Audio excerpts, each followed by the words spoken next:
చిరునవ్వుతో ఉన్న సూర్యగోపాల్ అనే యువకుడు ఆనందపూర్ గ్రామానికి వచ్చారు. అతను స్థానిక పాఠశాలకు కొత్త ఉపాధ్యాయుడిగా ఉండాలి. పాఠశాల చిన్నది, ఒకే ఒక గది. పిల్లలు తెలివైనవారు, కాని వారి నేర్చుకోవడం మందగించినట్లు అనిపించింది. ప్రతి బిడ్డ ప్రత్యేకమని సూర్యగోపాల్ నమ్మాడు. ఆకాశంలో నక్షత్రంలా ప్రతి బిడ్ ప్రకాశించే పాఠశాలను అతను కళ్ళు కన్నాడు. గ్రాండ్ నాట్ వ్యూ అనే కొత్త బోధనా పద్ధతి గురించి సూర్యగోపాల్ తెలుసుకున్నాడు.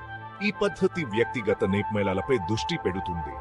ప్రతి బిడ్డ వారి స్వంత వేగంతో నేర్చుకోవడానికి ఇది సహాయపడింది. ఇది తన కలకు సమాధానమని సూర్యగోపాల్కు తెలుసు. గ్రాండ్ నాట్ వ్యూను ఆనంద్పూర్కు తీసుకురావాలని అతను కోరుకున్నాడు. తన విద్యార్థులు వికసించడాన్ని చూడాలని అతను కోరుకున్నాడు. గ్రాండ్ నాట్ వ్యూ పద్ధతి భిన్నమైనది. భావాలను కంకస్కం చేయడం కాదు, జ్ఞానాన్ని అర్థం చేసుకోవడం మరియు అన్వయించడం గురించి చేయడం ద్వారా నేర్చుకోవడంలో సూర్యగోపాల్ నమ్మాడు. ఉపన్యాసాలు మాత్రమే కాకుండా కార్యకలాపాలతో నిండిన తరగతి గదిని అతను వహించాడు. పిల్లలు తమ చేతులతో పని చేయడం, నిర్మించడం, సృష్టించడం మరియు అన్వేషించడం చూశాడు. సమాధానాలను కేవలం ఫలించకుండా సమస్యలను పరిష్కరించడాన్ని అతను జీహించాడు. ఈ పద్ధతి తన విద్యార్థుల నిజమైన సామర్థ్యాన్ని బయటకు తీసుకువస్తుందని సూర్యగోపాల్కు తెలుసు. దానిని వాస్తవికం చేయాలని అతను దీక్షో నిశ్చయించుకున్నాడు. సూర్యగోపాల్ తన కలను గ్రామస్తులతో పంచుకున్నాడు. అతను అభిరుచి మరియు దంజ నిశ్చయంతో మాట్లాడాడు. గ్రాండ్ నాట్ వ్యూ వారి పిల్లల జీవితాలను ఎలా మార్చగలదో అతను వివరించాడు. గ్రామస్తులు విన్నారు. వారి ముఖాల్లో ఆచమరి సందేహం కనిపించాయి.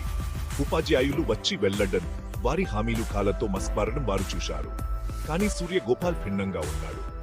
అతని కల్టల్లో ఒక అగ్ని, వారు చాలా అరుదుగా చూసిన దుచేత్ సంకల్పం ఉంది. అతను కేవలం మార్పు గురించి మాట్లాడటం లేదు, అతను మార్పు కాబోతున్నాడు. గ్రామస్తుల మద్దతుతో సూర్యగోపాల్ పాఠశాలను రూపాంతరం చేయడం ప్రారంభించాడు. అతను నిధులను సేకరించాడు, కొత్త పుస్తకాలను కొనుగోలు చేశాడు మరియు సామగ్రిని సేకరించాడు. అతను తరగతి గదిని క్లియర్ చేసి లెర్నింగ్ కార్నర్లను సృష్టించాడు. మార్పులతో పిల్లలు ఆశ్చర్యపోయారు. వారు గ్రాండ్ నాట్ వ్యూ పద్ధతిని ఉత్సాహంగా స్వీకరించారు. వారు కొత్త వాతావరణంలో వృద్ధి చెందారు. ప్రతిరోజు గడిచే కొద్దీ వారి ఆత్మవిశ్వాసం పెరిగింది.